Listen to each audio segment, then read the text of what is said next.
오늘 은혜 받고 성취될 하나님의 말씀은 출애굽기 20장 1절 2절 말씀입니다. 출애굽기 20장 1절 2절 말씀. 하나님이 이 모든 말씀으로 말씀하여 이르시되 나는 너를 애굽 땅 종되었던 집에서 인도하여 낸 내 하나님 여호와니라. 아멘. 십계명의 바탕이라는 제목으로 말씀을 전가하기로 합니다.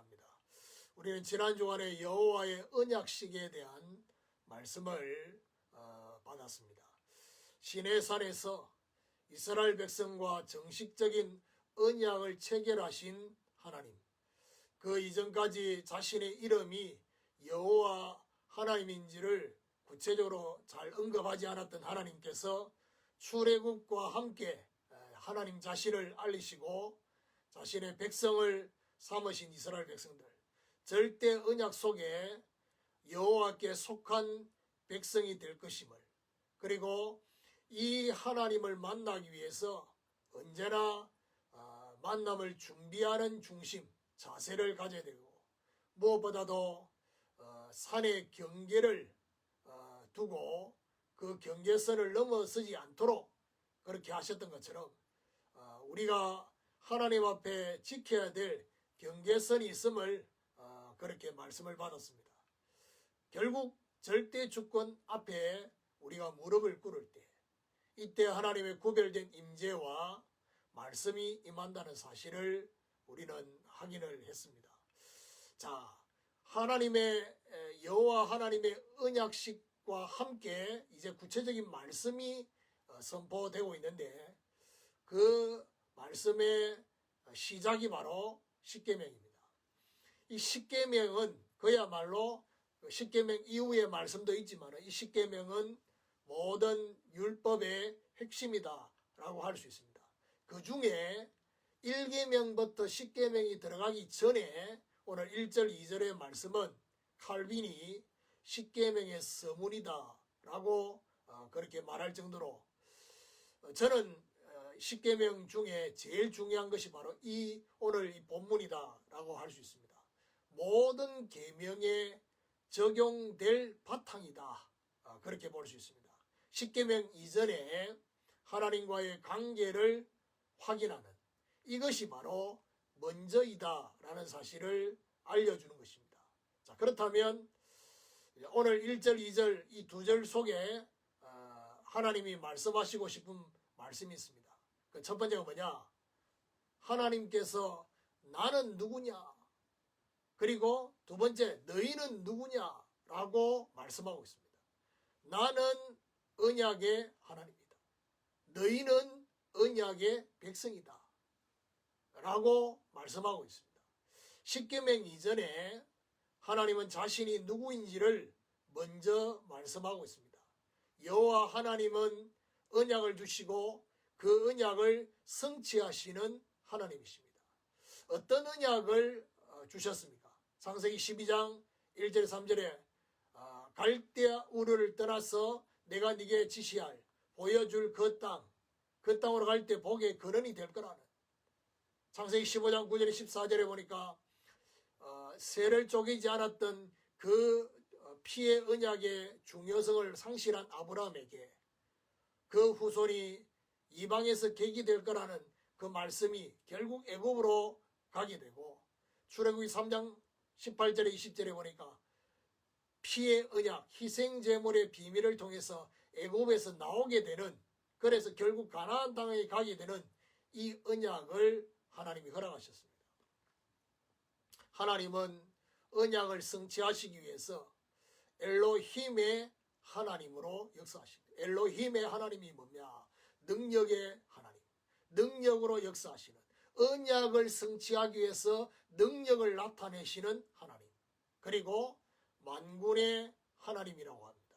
만군의 하나님이란 말은 이 언약을 성취하는 데 방해하는 흑암 세력을 향해서 영적인 전쟁에 승리하도록 천군 천사를 동원하시는 만군의 하나님이 되시는 것입니다. 자, 그렇다면 나는 누구냐? 언약의 하나님이다 라고 하시는 이 속에 어떤 의미가 있습니까? 십계명은 언약의 하나님의 말씀 속에 있는 계명이다. 십계명은 거의 명령이잖아요. 그러니까 결국 언약의 하나님의 말씀 속에 있는 계명.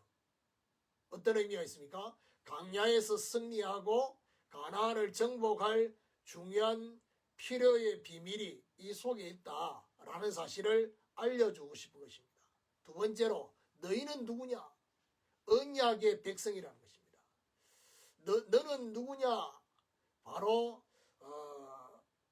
여기 저는 이 본문을 읽으면서 너무 참 은혜가 됐던 것이 나는 너를 애굽 땅 종되었던 곳에서 인도하여 낸 내 하나님 여호와라. 여기 중요한 말이 너를이라는 말입니다. 무슨 말이냐면 제가 타이틀은 너희는 누구냐라고 했지만은 사실은 하나님이 이스라엘 백성 전체를 두고 말씀하면서 너를 1인칭으로 말했습니다. 너희라고 안 하고 1인칭으로.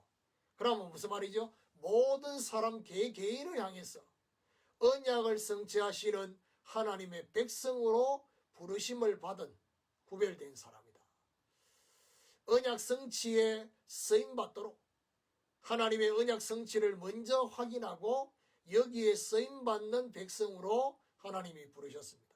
그래서 이스라엘 백성들은 이 중요한 정체성과 사명을 잃어버렸습니다. 그래서 결국 애굽에 그리고 바로왕의 종노릇을 하게 된 것입니다. 그래서 하나님은 저와 여러분이 언제든지 영적인 정체성과 사명을 회복하기를 원하십니다. 원래의 정체성, 원래의 사명을 회복하는 아브라함을 아브라함으로, 열국의 아비로, 야곱을 이스라엘로 바꾸시는 이것이 바로 하나님의 중요한 일을, 중요한 응답을 주시기 전에 주시는 하나님의 방법입니다. 그래서 이 두 번째 대지를 통해서 우리에게 전달하고 싶은 십계명이 뭡니까? 언약의 백성임을 알고 언약 성취에 쓰임받는 정체성 회복의 계명이다 라는 사실을 알려주고 있는 것입니다. 자, 그렇다면 세 번째로 어디서 어디로 인도하느냐? 애굽에서 가나안으로 인도하는 것입니다. 애굽 땅 종되었던 곳, 애굽 땅 종되었던 그 집, 이방의 객이 될 거라는 그 말씀에서 실제 객이 어떤 객입니까? 노예가 된, 무거운 짐을 지는 고통과 학대를 당한 그들. 결국 그 노예에서 종되었던 집에서 어떻게 나왔습니까? 유월절로 출애굽시킨 것입니다.